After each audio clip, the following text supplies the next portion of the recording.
தமிழர்களுக்கு வணக்கம்.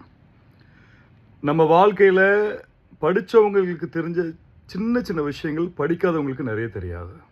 இந்த வீடியோக்கான பதிவு படிக்க தெரியாதவங்களுக்கும் எனக்கு இதெல்லாம் தெரியாது தம்பின்னவங்களுக்கும் தான்.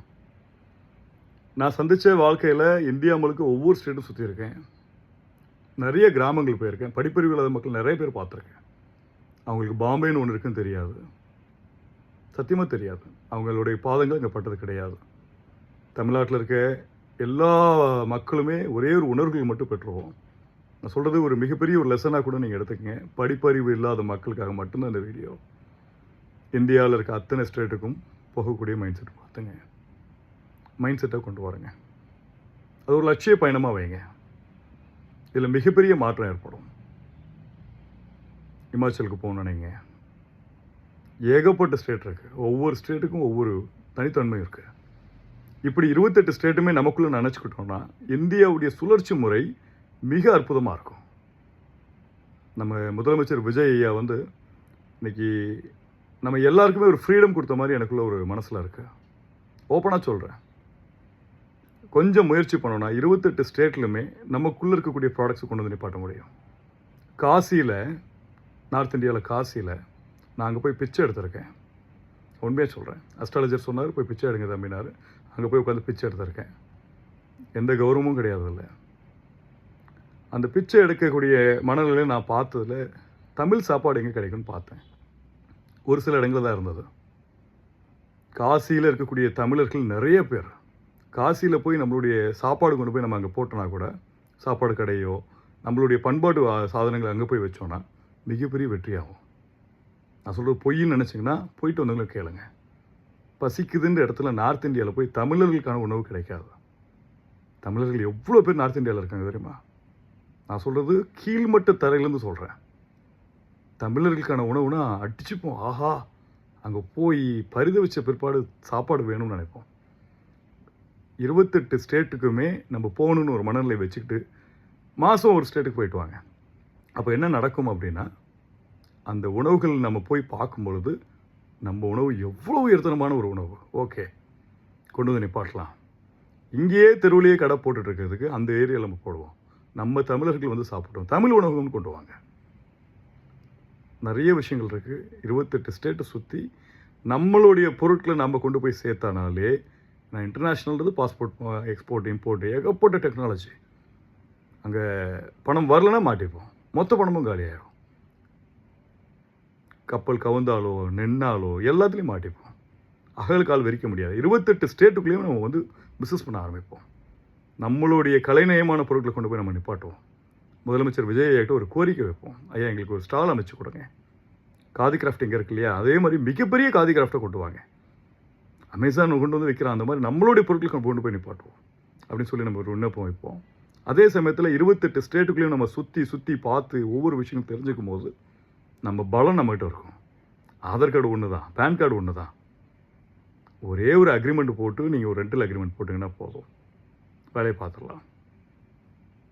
இதை ஒரு முயற்சியாக அறிவு புரட்சிக்குள்ளே கொண்டு வாங்க.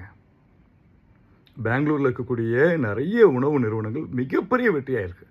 அந்த உணவு நிறுவனங்கள் தமிழ்நாட்டுக்குள்ளே வருது. மிக சந்தோஷமான விஷயம். ராமேஸ்வரம் கேஃபேன்னு கூடிய ஒரு ஹஸ்பண்ட் ஒய்ஃப் சம்பாதிக்கிற சம்பாத்தியம் மிக பெருசு. பொறாமப்பட வேணாம், பாராட்டுவோம். சார், அவங்களோட நல்ல இட்லி நாங்கள் கொடுக்குறோம், அவங்களோட குவாலிட்டி மனம் வீச கொடுக்குறோம். ஒவ்வொரு ஊருக்கும் தமிழ்நாட்டில் இருக்க ஒவ்வொரு ஊருக்கும் ஒரு சிறப்பான உணவு உண்டு. உணவுக்கு பஞ்சம், நல்ல உணவுகளுக்கு பஞ்சம். ஒருத்தவங்க மட்டுமே குடிக்கட்டி பறக்கிறதுக்கு பிஸ்னஸ் கிடையாது. ஒரு நிமிடத்துக்கு ஒருத்தனால குடிக்கட்டி பறக்க முடியும். 28 ஸ்டேட்டுக்குள்ளேயும் நம்ம உள்ளார்ந்து போய் பார்த்தோன்னா நம்மக்கிட்ட என்ன இருக்குது, அவங்கக்கிட்ட என்ன இருக்குது. ஒரே டீயை குடிச்சிட்டு இருக்கோமே தமிழ்நாட்டில், வேற ஒரு டீயை கொண்டு வந்து நிப்பாட்டுவோமே. நிறைய விஷயங்கள் செயல்படுத்தலாம். ஏகப்பட்ட விஷயங்கள் செயல்படுத்தலாம். ஒரு டீ கடையில் ஹெர்பல் ஒரு விஷயம் கொண்டு வரலாம், ஹெர்பல் டீ கொண்டு வரலாம். நான் சொல்கிறது ஒரு புள்ளி தான், லட்சத்தில் ஒரு புள்ளி தான் சொல்கிறேன். லட்சம் அளவுக்கு அறிவு இருக்குது. மக்கள் எல்லாருக்குள்ளேயுமே தெரியும், போயிட்டு வந்த எல்லாருக்கும் தெரியும். ஒரே இடத்துல முடங்கிடாதீங்க. ஒவ்வொரு இடமா சுற்ற ஆரம்பிங்க. சுத்த சுத்த சுத்த சுத்த எக்ஸ்பீரியன்ஸ் வந்துக்கிட்டே இருக்கும். நீங்கள் சுத்தாமல் இருக்கிறது தான் பிரச்சனை. பைக்கில் எடுத்துக்கிட்டு ஸ்டார்ட் பண்ணிட்டு பீர் அடிச்சுட்டு போய் மட்டை எடுப்படுத்தவங்க கிடையாது. நான் இந்த பிஸ்னஸ்க்காக நான் அந்த ஸ்டேட்டுக்கு போயிட்டு வந்தேன். நான் பார்த்துட்டு வந்தேன். ஓகே, கவர்மெண்ட் இந்த ஒரு லோன் கேட்டிருக்கேன், பாஸ் ஆகட்டும். வராங்க, நேரில் வந்து விசாரிக்கிறாங்க, பண்ணுறாங்க. முதல்ல ஒரு பெட்டி கடையாவது போட்டு ஒரு பொழைச்சிக்கிட்டிங்கன்னா வேறு லெவலில் ஜெயிச்சிடலாம். சமோசா விற்கிறவனுக்கு 30 கோடி ரூபா டிரான்சாக்ஷன் இருக்கான் நார்த் இந்தியாவில். சாண்ட்விச் வச்சுரும் 100 கோடி ரூபா சம்பாதிச்சிட்டு இருக்கானா. முடி வெட்டினவங்க ரோல்ஸ் ராய்ஸ் வாங்கியிருக்காங்களாம். இதுதானே வளர்ச்சி? இது பொறாமையா? கிடையாது. இந்த ஒரு வெற்றியை நாம் 28 ஸ்டேட்டுக்குள்ளேயும் கொண்டு வந்து நிப்பாட்டுவோம். ஆணையிடுவோம், உறக்க சொல்வோம். எங்களுடைய தமிழ் தேசத்துடைய பொருட்களை நாங்கள் வெளியே கொண்டு வரோம்னு சொல்லுவோம். கொண்டு வராமல் போனது நம்மளுடைய தவறு. திருநெல்வேலி மாதிரி கிராமங்களில், அந்த ஊரில் அந்த பழமையான ஒரு சாப்பாடை வந்து நம்ம சாப்பிடுவோம். அந்த எல்லா பொருட்களும் எடுத்துப்போமே, அந்த வாசனையோடு சாப்பிடும்போது எப்படி இருக்கும்? அந்த ஸ்வீட்டு வந்து அந்த ஓலையோடு கொடுப்பாங்க. அந்த நறுமணம் அப்படி இருக்கும். ஒவ்வொரு பொருட்களும் தமிழ்நாட்டில் உள்ள நறுமணம் உலகத்திலே கிடையாது. நான் உலகத்தில் சுத்தணும்னு சொல்கிறேன். கிடையவே கிடையாது. தைரியத்தோடு செயல்படுத்துங்க. சும்மா போய் ஒவ்வொரு ஐடி கம்பெனி போய் கைகட்டி நிற்காதீங்க. தெரிஞ்சவங்க தெரியாதவங்களுக்கு சொல்லி கொடுங்க. அறிவு உள்ளவங்க அறிவு இல்லாதவங்களை கூப்பிட்டு சரி இப்படி பண்ணுங்க, உங்கள் குடும்பம் நல்லாயிருக்கும். ஒரு வேர்க்கடலை விற்கிற ஒருத்தவங்கிட்ட போய் சொல்லுங்கள், ஒரு கூகுள் பே டிரான்சாக்ஷன் வைங்க, உங்களுக்கு ஒரு பிஸ்னஸ் வளரும். 1 லட்ச ரூபா லோன் தருவான். சொந்தமாக கடை எடுத்து போடுங்க. ஒரு நாளைக்கு 1000 ரூபா ரொட்டேஷன் பண்ணுங்க. நிறைய இருக்குது. ஒரு வேர்க்கடலை விற்கிறவன்ட்டே சொல்லுங்கள், அவிச்ச வேர்க்கடலை இந்த பக்கம் வை, வறுத்த வேர்க்கடலை இந்த பக்கம் வை, மசாலா வேர்க்கடலை அந்த பக்கம் வை, 4 வேர்க்கடலை எதுவும் வேணும்னு கேட்க சொல்லுங்கள். அறிவு வந்து மிகப்பெரிய வெற்றியானது. சின்ன அறிவை தூக்கி நிப்பாட்டக்கூடிய செயல் உங்களுடைய மனதில் தான் இருக்குது. நான் நம்பர் 1 ஆகணும் ஒரு வெறி வந்து உள்ளே பற்ற வச்சுட்டேன்னா நிப்பாட்டாது. வெறி ஆகிடுங்க. பணம் சம்பாதிக்கல, வெறி ஆகிடுங்க. எல்லாமே தெரிஞ்சால் தான் சம்பாதிக்க முடியும். தெரியலனா ஒன்றும் பண்ண முடியாது. பணம் சம்பாதிக்க அறிவுகளை நுண்ணறிவுகளாக மாற்றுங்க. தெரியலன்னு சொல்லி 4 பேர் கேளுங்க. நன்றி.